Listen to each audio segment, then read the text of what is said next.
You probably think you know this story. A cat, a couple of bored kids, a fish who's really, really stressed out. But The Cat in the Hat, it's so much more than one of the most famous kids' books ever written. It's actually the story of a cultural revolution, a literary karate chop that totally changed how millions of kids learn to read. So how on earth did A Cat in a Hat pull off something so huge? Well, let's get into it. Everything starts right here with pure, unfiltered boredom. You know the kind I'm talking about, that deep, suffocating, nothing to do kind of boredom that only a rainy day can deliver. We've got two kids, Sally and her brother, just staring out the window, hoping for literally anything to happen. And that scene, it's a perfect metaphor. Because back in the 1950s, the whole world of children's reading was pretty much its own cold, wet day. It was stagnant, it was predictable, and let's be honest, it was just dull.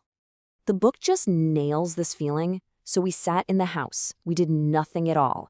And that line, man, it perfectly captured what it was like for early readers back then.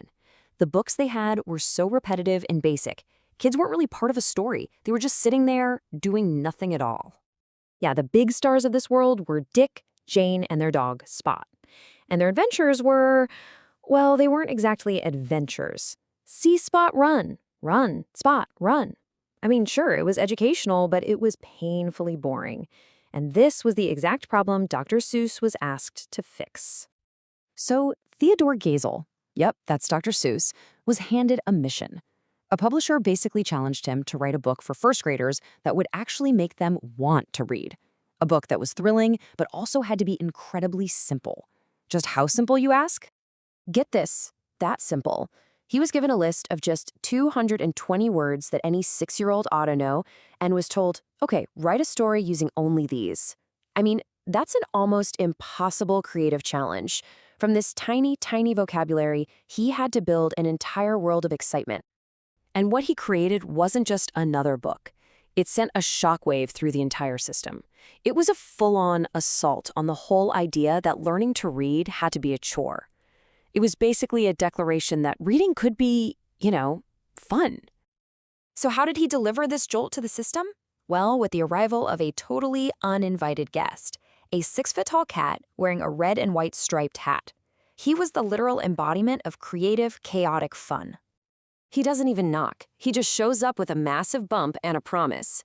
And not just any fun, but fun that is funny.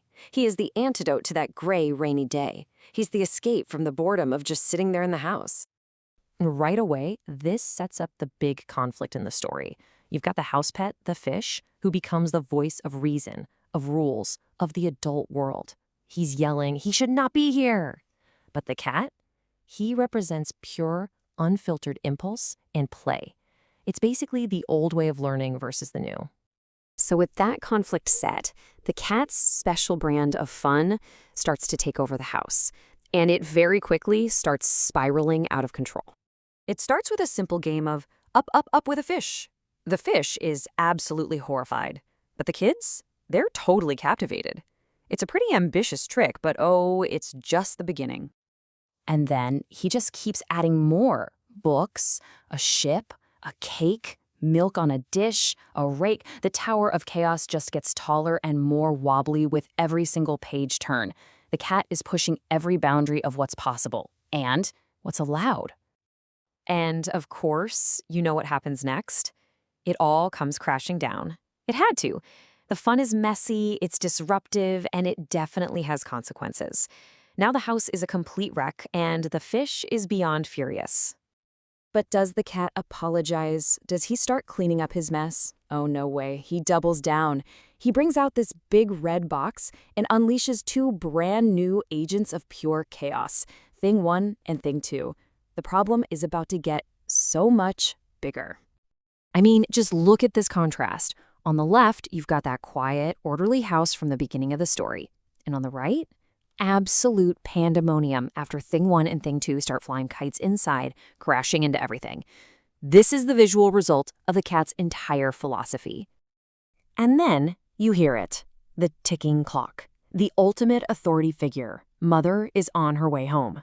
All of a sudden, the fun has a deadline and a terrifying consequence. The fish just panics. What will she say? Oh, she will not like it to find us this way. So this is the climax, the moment of truth. But the cat's final trick isn't just about cleaning up the physical mess on the house. No, it's about proving his entire point. He comes back, but not with a mop and a broom. He comes back with this fantastic machine, a contraption that's just as imaginative and wild as the chaos it was built to clean up. The solution, in true Seuss fashion, is just as creative as the problem was. And just like that, poof, everything is put right back where it belongs. The cake, the rake, the gown, all of it. The mess is gone. The chaos leaves no trace. Order is restored in the absolute nick of time. And the cat just disappears with a simple tip of his hat. And that's the real magic, isn't it? The cat's cleanup is an allegory for what Dr. Seuss himself did.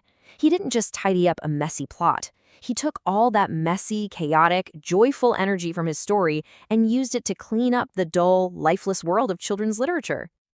And the legacy was immediate and just immense. Suddenly, reading wasn't about memorizing boring phrases anymore. It was an adventure. He proved that a tiny vocabulary could tell a huge, exciting story. This one book launched an entire series, Beginner Books, and became a go-to for teachers who finally had a tool to make kids actually fall in love with reading. And then the book ends with this brilliant, kind of subversive question. The mother comes back to a perfectly clean house and asks, "Did you have any fun? Tell me, what did you do?" And the kids, they don't answer. Seuss turns the question over to us, the reader. Would you tell the truth about the chaos, the mess, and all the fun? Or would you keep the secret? It leaves you wondering, where do you really stand on that line between order and imagination?